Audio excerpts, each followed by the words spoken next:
Okay, welcome everyone to our 6th annual Pat Conroy Literary Festival Open Mic Night. We're very honored to have Ashley M. Jones here as our featured reader and writer, and I'm going to introduce her.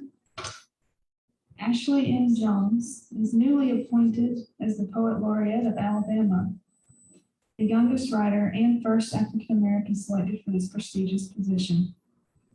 She earned her MFA in poetry from Florida International University, and she is the author of Magic City Gospel, Hub City Press 2017, Dark Thing, Pleiades Press 2019, and Reparations Now, Hub City Press 2021.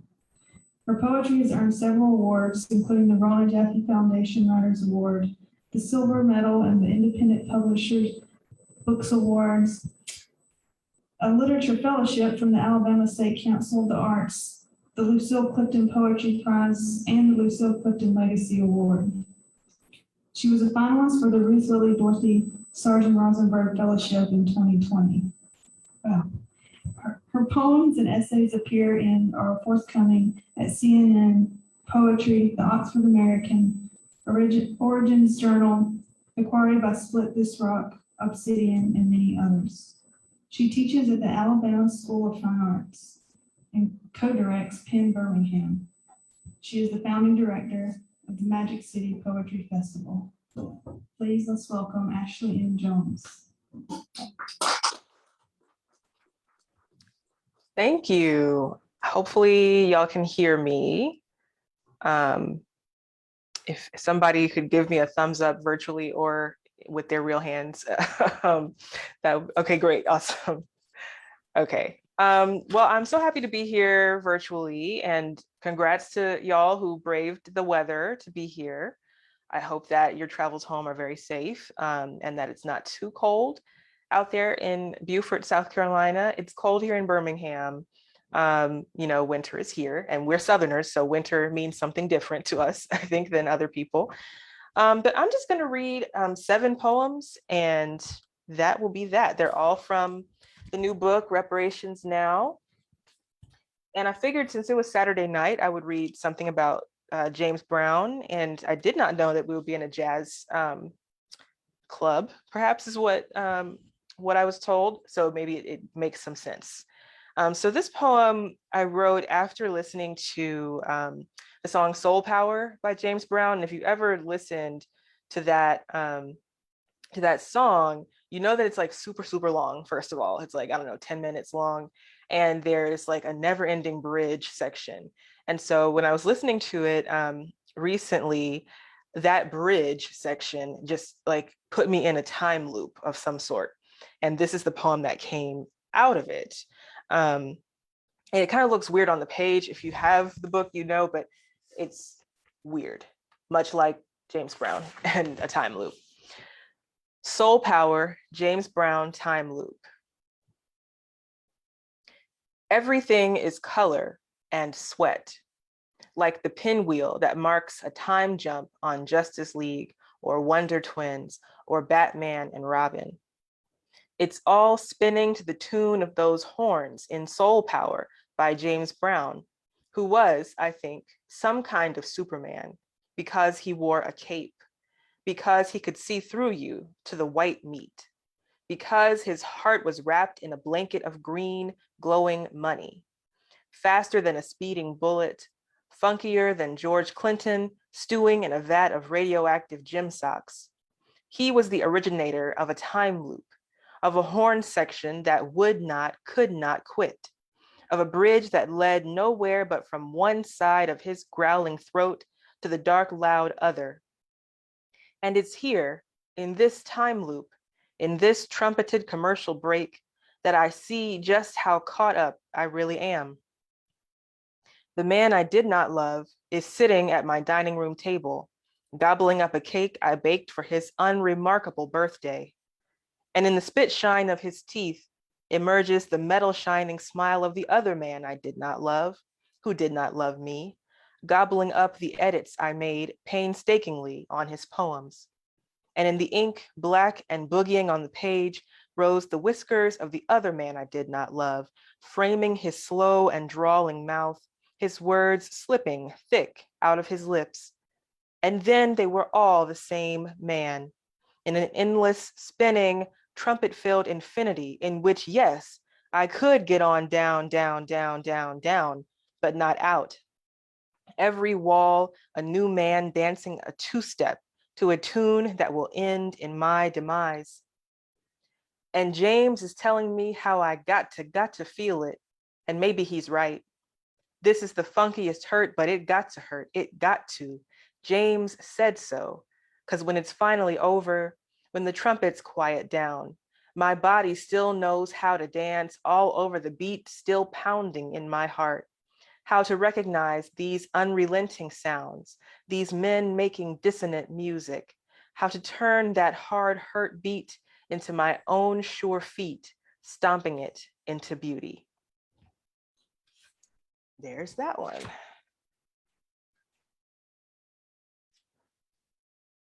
Okay, moving on.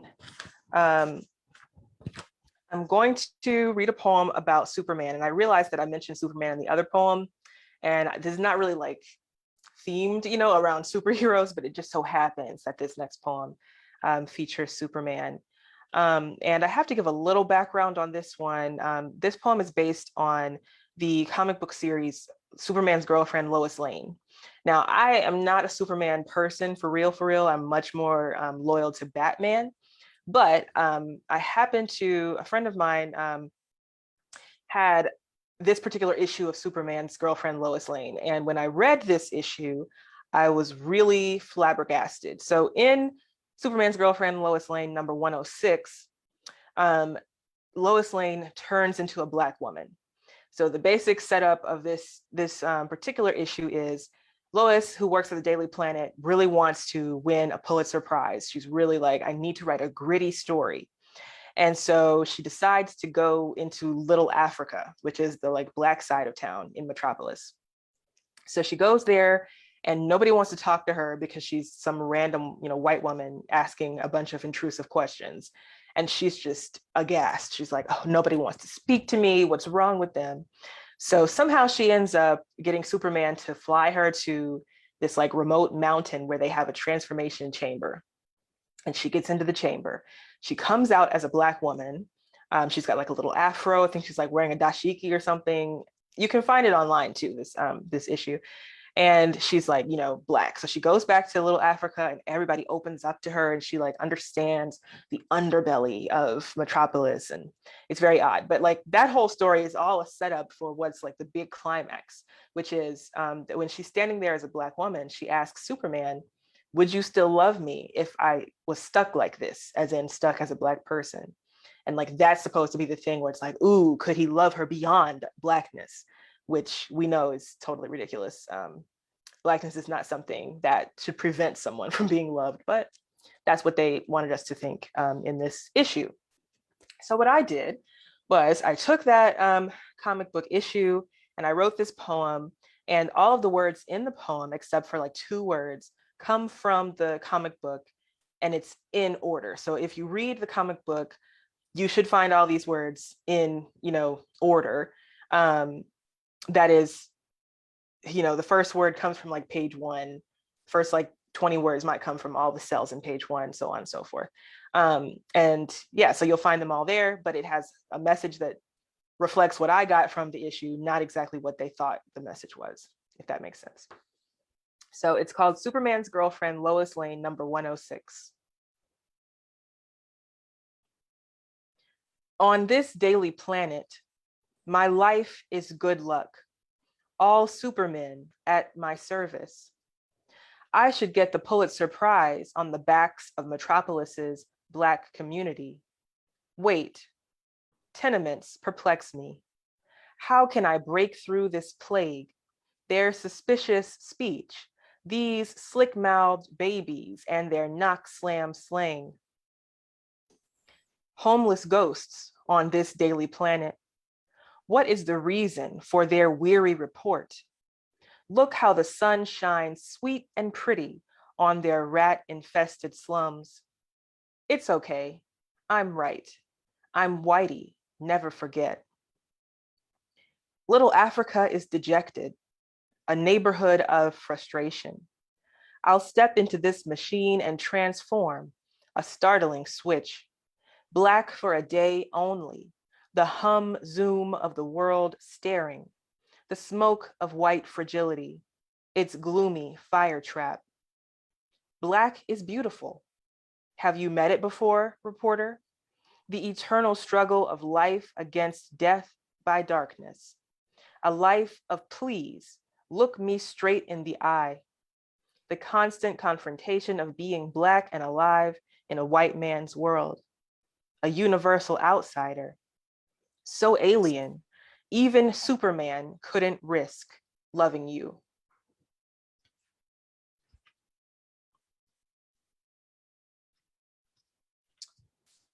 Okay.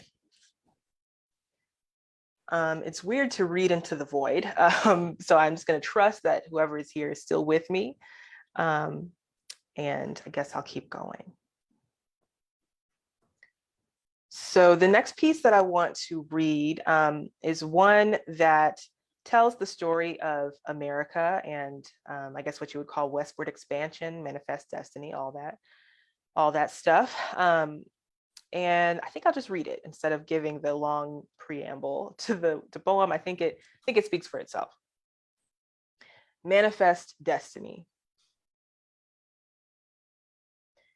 And so he learned that the land could be called a name. So he called it mine. And so he learned it could be bordered with blood. And so he called it conquest. And he learned that the land was willing to give fruit and flower, and he called it profit. And so he saw some other folk planting and praising, and he called them enemy. And so he saw there were armies to guard those flowering folk, and he called them prey. And so he saw the ocean, and what was it but a highway to make more borders? And so he saw the bright and peaceful sea, and he littered it with trade. The bodies stacked next to the crops, the textiles, and the rot of disease. And so he ground hope and God into dust and called it rights. And so he heard the wind blowing joy over its people, and he sliced it up with law. And so he kept slicing for 500 years. And so he built his things around him. And so his coffers never emptied. And so he took wives and made children. And so he gave them too a price. And so he saw each blade of grass and counted it as currency. And so his blood was transfused with gold. And so he built a wall around himself to keep his many riches in, the walls encased with bone. Even his heart, a fortress of muscle and money. Listen now, your past and future generations. Your hoarded hall will spoil where you stand.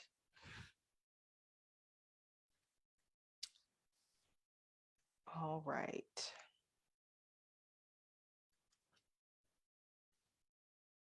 So I'm gonna move on into what actually seems to be a good follow-up to that poem. It's about redlining, which is a thing that we, I think, are all still dealing with in our communities. You know, the breakdown of neighborhoods. And it makes me think about a piece of art by Birmingham native artist Celestia Morgan. And she shows the maps that were the plans for the city. Ooh, we're moving. Hello. Hi. It's so intimate now. There's people at the table. Well, hello, y'all. It's good to see your faces. What was I saying? Oh, yes, sorry, redlining. Wow. So Celestia Morgan is this photographer who's based out of Birmingham. She has this series about redlining and about the original plans for the neighborhoods in Birmingham. And you can see the different names for the zones that they planned for each community. And instead of things like, this is going to be an urban area, this is going to be, more spread out, it had labels that included like, white area or whatever, but it had also toxic and like Negro, I think, area. Negro area was below toxic. So these are some of the issues that have permeated our whole country, honestly, not just the South, for many, many years. And when we look at things like environmental racism, it often goes back to that planning in most cities. So this poem is related to that. And that, of course, is related to westward expansion, because that's how everything sort of happened in our country. This poem came out of a moment of pure rage for me. Where I live is in an area that's, how do I want to say this? An affluent area, we'll say it that way. I am not affluent, but I happen to live in an area where, like, a few steps away, there's a lot of really rich people. And those people don't necessarily look like me. So I'm one of few in the place that I live. And when I first moved there, I just started to notice a little weirdness, like sometimes people would just kind of look at you odd. And, some people would say, oh, you're just being paranoid, but I've been Black my whole life. I know what it feels like to be looked at in a very particular way, in a very particular place. So I started getting these looks. And right before I wrote this poem, I was driving home and someone walking, on the sidewalk stared me down in a really uncomfortable way, as if I did not belong. And I was in a moving vehicle. So, I mean, who knows what the stare would have been like if I had been walking. And I just got fed up and turned my music up louder, because I was like, you know what, you're not going to erase me with your stare. And so then I wrote this, this poem, which is called Redlining. Oh, what? You thought I didn't belong here? You thought your street was me-proof?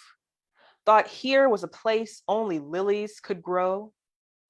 Can you hear my skin before you see it? Can you hear the rap I'm blasting down your perfect street? Here, take it.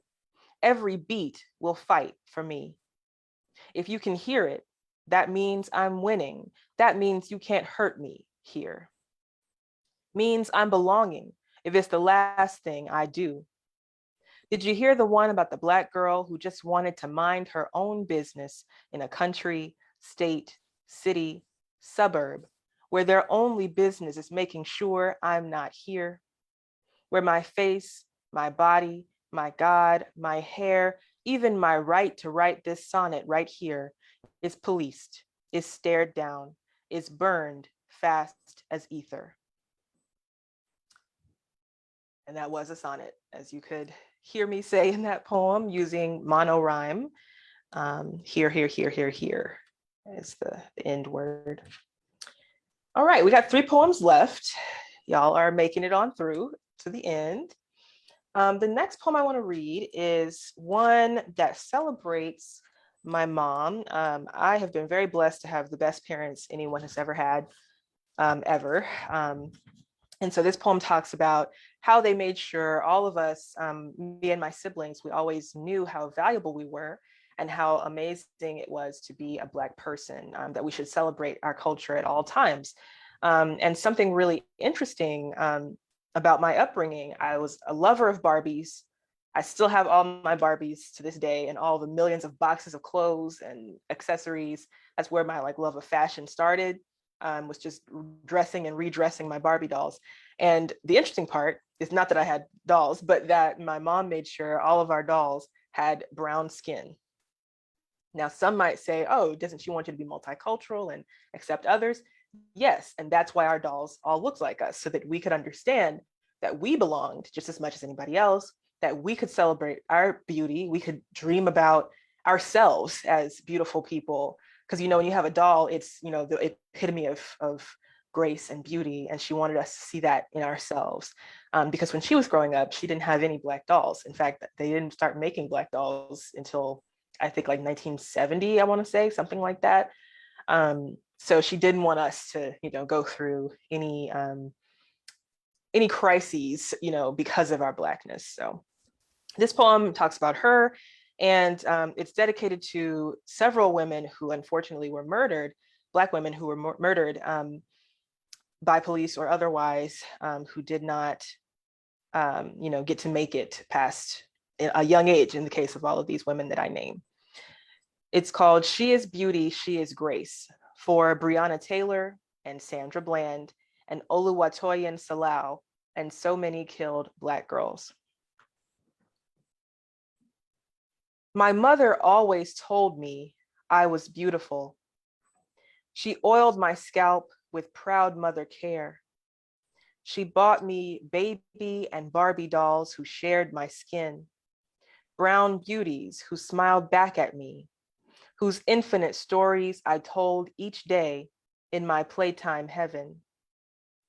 My mother gave me dreams and a Barbie dream house. She gave me the right way to tie my shoes and tuck my shirt. She gave me a well-perfumed joy. She told me how God made me Black and worthy. She gave me lullabies, badly but beautifully sung. She gave me midnight snacks when I couldn't sleep. My mother gave me life, gave me love. She knew, surely, what awaited me outside her door. She knew what she and Dad could not stop, knew the world outside of Barbies and Sesame Street and songs and bubbles and hair barrettes was plotting my demise, that it waited to gulp each of my little girl giggles. She knew it. So she filled me up to the brim with every dream and every smile and every assurance that I was made beautiful and full of a life that mattered, that nothing could steal that. She knew the world would threaten that peace, but that those sparkling moments, that love, that life, that beauty were all worth fighting for. All right. Thank you for the snaps. I appreciate the snaps. All right, 2 more poems. And thank y'all for listening and for braving, like I said, the weather. I can see a tree in the background just going to town back there, my goodness. So the penultimate poem is another sonnet. It's a sonnet until it's not, and I think you'll understand when it becomes not a sonnet. But this one also I wrote in a little bit of a rage, because sometimes you're angry. I think that's fine. It's fine to be angry. Sometimes people like to tell those of us who look like me, Black women, that we should not be angry because it's scary to others, but I think that's wrong. We all have emotions. We should be able to express them. And this poem comes out of an experience where I was invited to do an author event at a school here in Birmingham. I was going to fill in for a coworker who couldn't make it to do the author event. And so she suggested me. I said, cool, I'll do it. I sent the organizer the URL to my website, and it was like normal. Here's my website. Let's schedule. And she emailed me back and said, well, I don't think it's going to work because of content. And I said, okay, what does that mean? I don't understand what content is. And this was I think it was like middle school. And I teach middle and high school.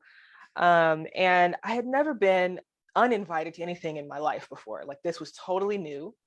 And I believe what happened was that she did not know, I guess, that I was a Black person. For one, I definitely got that feeling that it was like, ooh, I don't know.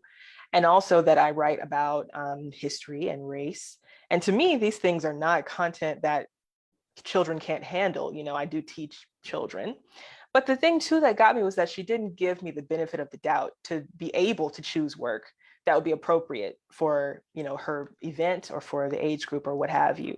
There was no consideration whatsoever. She didn't ask, could you share what you want to read?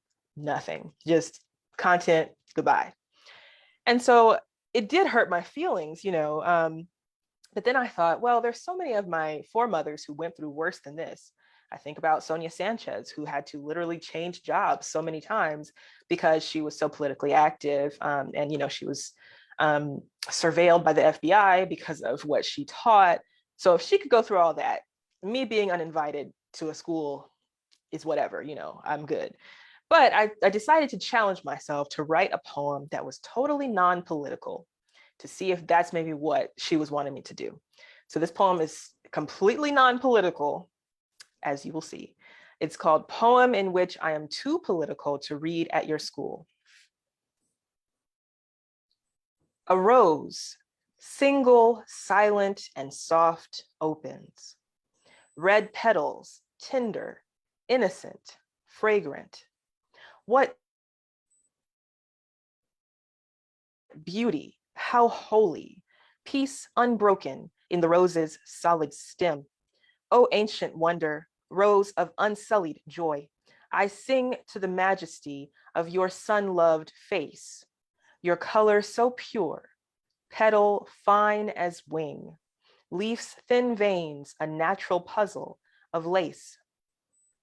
Even your thorns are worthy of my praise, their spikes but soldiers keeping you from harm. A stab could set my fingers all ablaze, but still your grace would silence all alarm. Except the rose was black and you killed it, black and you silenced it, black and you raped it, black and it could not vote, black and it got on the wrong side of the garden, so you had to use pesticide, had to poison its water, and all the little black rose babies had to stop teaching it to read. It was black, so you pulled it up by the roots with a knife shaped just like America, just like the government, just like white Jesus, just like your mouth leaking, bless your heart. You severed its roots and you chewed them whole, and you smiled as it withered, searching for home. Non-political, as you can see, totally, not political at all. Anyways, I always love to read that poem because people can tell, people who know me know that I'm joking when I say it's not political, because I don't know that I can write a poem that doesn't have a little bit of politics in it. I mean, it's just not in me. I don't know. But the last poem that I'll read actually is not political. I lied. This actually is not political at all. And I'm not joking. It's truly not political. It's a beautiful memory of me and my family, actually. And this is a poem that I wrote around Christmas time, 2020, I want to say, maybe, or 2019. Time is hard, in a pandemic. You don't know what, what year is which. But this poem was already special to me because it was a beautiful, moment with me and my siblings and my dad. But it's even more special now because I actually lost my dad in April. So every memory of him now is like sacred, and this one was just so special. It was an ordinary occurrence. There was a meteor shower. And so we went outside at my parents' house to try to see something in the sky. And I don't know about y'all, but I've never seen anything special. I guess I don't have like the right sky where I am to see like all the awesome stuff. And I don't really feel like going all the way to like the observatory. Like that's a lot, to do in the middle of the night. So we just go outside in the front yard or the backyard and see like what we can see. And we make a huge deal about like figuring out the direction. We don't know what we're looking for, but we're like, okay, we got to look to the east and all this stuff. And my dad loved doing it with us. So this particular night, there was supposed to be some amazing meteor shower. And it was like around Christmas time. So we all went out to the front yard because I think at that shower, like it was in whatever direction the front yard is facing. I don't really know, but it was supposed to be there. So we're all standing out there, me and my siblings and my dad. My mom was smart and went to sleep because we didn't see anything, at all. She just went on to sleep. But we were there and it was just a beautiful, a beautiful moment. So I wrote this poem while we were standing there looking at nothing in the sky. And it's called Meteor Shower.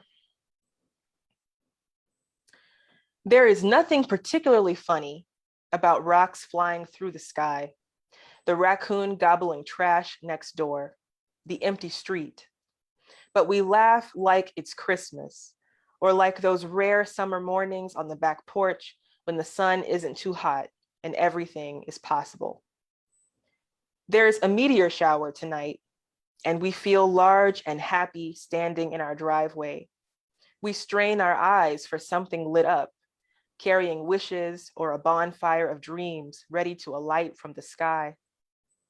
Maybe, like the man they say rides the night this time of year, we will see something impossible, impossibly generous.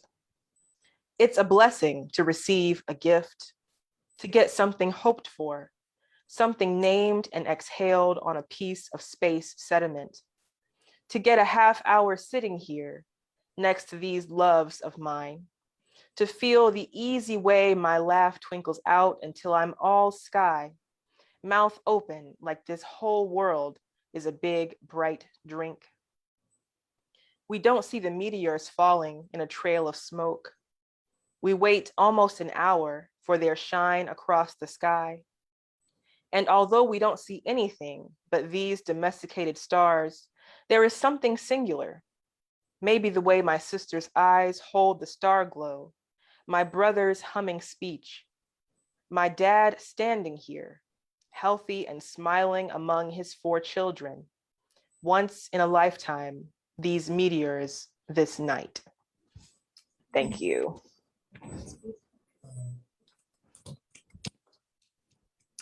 Thanks. Well, that's it. That's all the poems that I brought. Hopefully y'all enjoyed them. Thanks for clapping.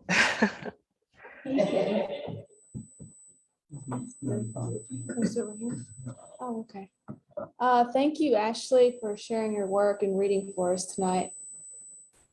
And thank you all who came to listen.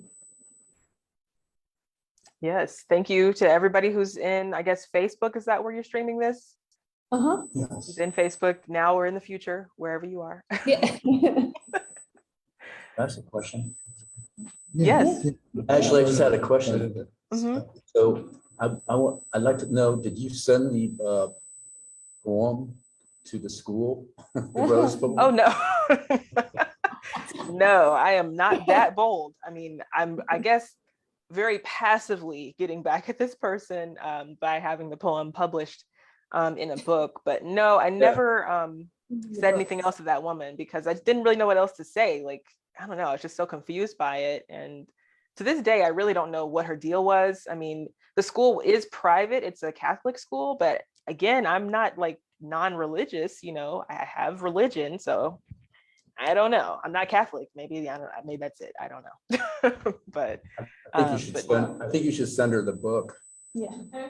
well, you're trying to get me in trouble. Like I can't be all wild in the streets anymore. I'm Poet Laureate, you know. It's beautiful work. I think it needs to be in the world. So Thank you.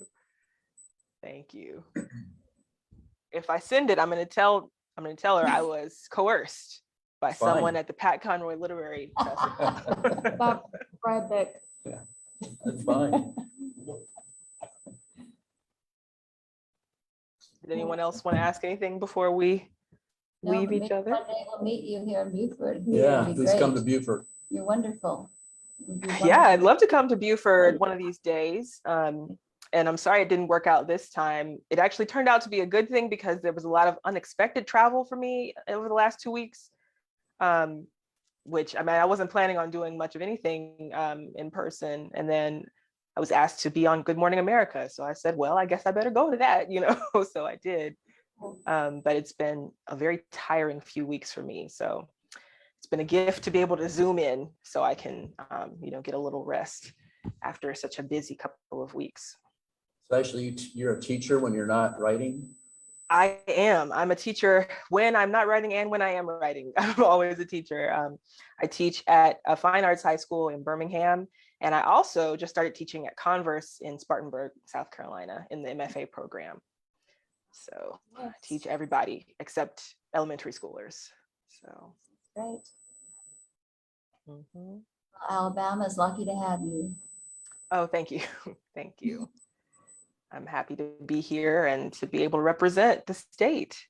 So I'm looking forward to the next 4 years. I never thought I'd be in a government office, honestly. Like I never wanted to be.